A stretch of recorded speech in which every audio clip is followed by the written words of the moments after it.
Good morning, students. We have started Why Do We Fall chapter revision as our pre-board preparation. In the last class, we have just discussed about symptoms and signs of the disease. Let us go little in detail. When a person is affected from a disease, the functioning of one or more systems of the body will change for the worse.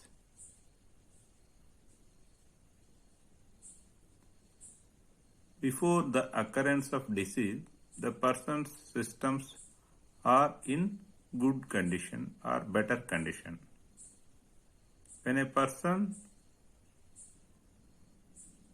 gets a disease, then this good will change into bad or worse.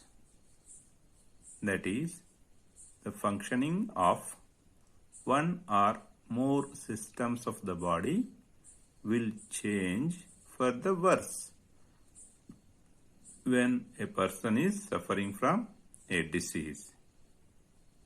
These changes in the functioning of systems give rise to symptoms and signs of disease. These changes in the functioning of systems give rise to symptoms and signs of disease. Symptoms include headache, cough, loose motions, fever, etc. These indicate a disease, but symptoms don't indicate what the exact disease is. Many different diseases may have certain common symptoms. So based on the symptoms itself, one will not conclude what the disease is.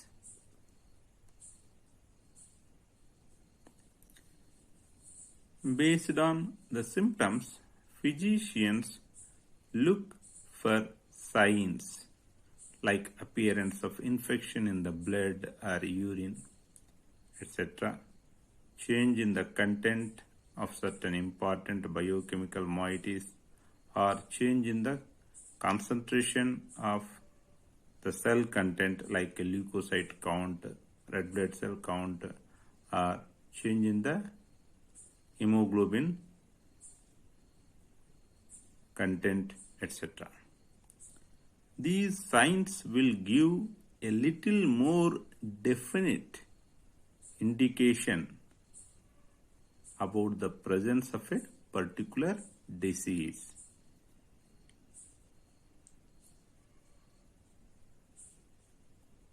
The manifestations, that is outward exhibition of disease, will be different depending on a number of factors. The manifestation or outward expression of a disease will be different depending on a number of factors.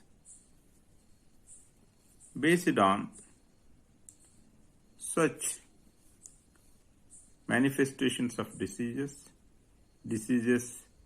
are divided into several classifications. One of such factors is duration of disease. Based on duration of disease, there are two types of diseases. They are acute diseases and chronic diseases. Acute diseases, they last for only very short periods of time, and acute disease will not have time to cause major effects on our general body health, because it lasts for only very short period of time. There are no specific bad effects on our general body health due to acute diseases. What are such bad effects which we are thinking that they will not happen? Like, we do not lose our weight, we do not become short of breath, or we do not feel tired all the time.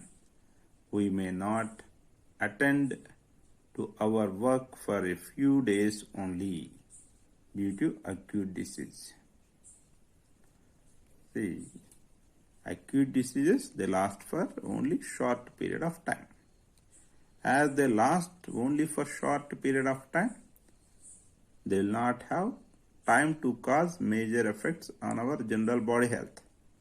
So there are no bad effects on our health, like we do not lose weight, we do not become short of breath, or we do not feel tired all the time. Due to acute diseases, we may not attend to our work for a few days. More than that, nothing will happen. Examples of such acute diseases are common cold and common cough, normal cough, not like tuberculosis, regular general cough, seasonal cough. Coming to chronic diseases. Acute diseases are lasting for only short periods of time. Chronic diseases are the diseases that last for a long time, even as much as a lifetime also. As chronic disease lasts for longer duration, it will have time to cause major effects on our general body health. So, there are some bad effects on our health due to chronic diseases.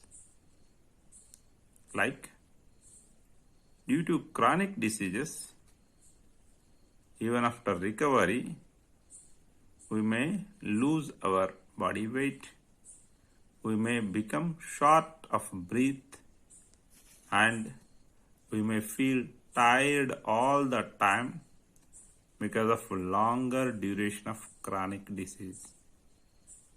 For example, if you take tuberculosis, or simply we call TB, that affects our lungs. Lungs are very important organs of our body. They help in our breathing so that we can have oxygen and we can exhale carbon dioxide from our body tissues. When tuberculosis affects the lungs, the person, it is not going to get cured faster. It stays for a longer period of time, about some months also. During this disease time, the person compulsorily will be losing body weight because of poor performance of lungs. He or she will become short of breath, and due to low supply or inefficient supply of oxygen to the body tissues, energy will not be produced properly in the body, so the person will feel tired all the time. Like, these many general effects are there on the body due to chronic diseases. Chronic diseases will make it difficult for us to follow up our work for which we were absent in the duration of disease time. Whether it is acute disease which lasts for short duration, or it is chronic disease which lasts for longer duration of time. In both of the times, the person may not be able to attend his or her work. For example, a student who was affected by an acute disease will be becoming absent to the school for few days. After few days, once after his recovery, when he attends back the school, he will be able to follow up the previous lessons, notebooks, everything, classwork, all other works, because he is perfectly alright now. No tiredness, nothing like symptoms are there in that person, in the student. Whereas if the same student was affected by a tuberculosis like chronic disease, even after recovery also, he will not be able to follow up the previous work during the period for which he was absent. So, this is the major effect due to chronic disease. Chronic diseases will make it difficult for us to follow up our work for which we were absent in the duration of the diseased time. We are likely to have prolonged general poor health due to chronic diseases. With acute diseases, we will not be having any prolonged general poor health. Whereas, due to chronic diseases, we are likely to have prolonged general poor health. So, chronic diseases have very drastic long-term effects on people's health as compared to acute diseases. Example for one such chronic diseases, elephantiasis, and we have discussed tuberculosis. Next, causes of diseases. The causes of diseases are of two types: immediate causes and contributory causes. For an infectious disease like loose motions or diarrhea, the infectious agent or the microorganism that has caused the loose motions or diarrhea is the immediate cause of the disease. But no immediate cause or no microorganism can cause the disease unless the contributory causes play their role to make the person being vulnerable to get affected. Hence, if the person is already in vulnerable condition, then only he or she is going to get the disease, because we are already surrounded by many disease-causing microorganisms in our surroundings. So if our body is very much vulnerable or likely to get easily the disease, then only we will get the disease, otherwise we will not get the disease. So why the person become vulnerable to get affected by the disease-causing agent? Due to some other reasons. And these reasons or the causes are called the contributory causes.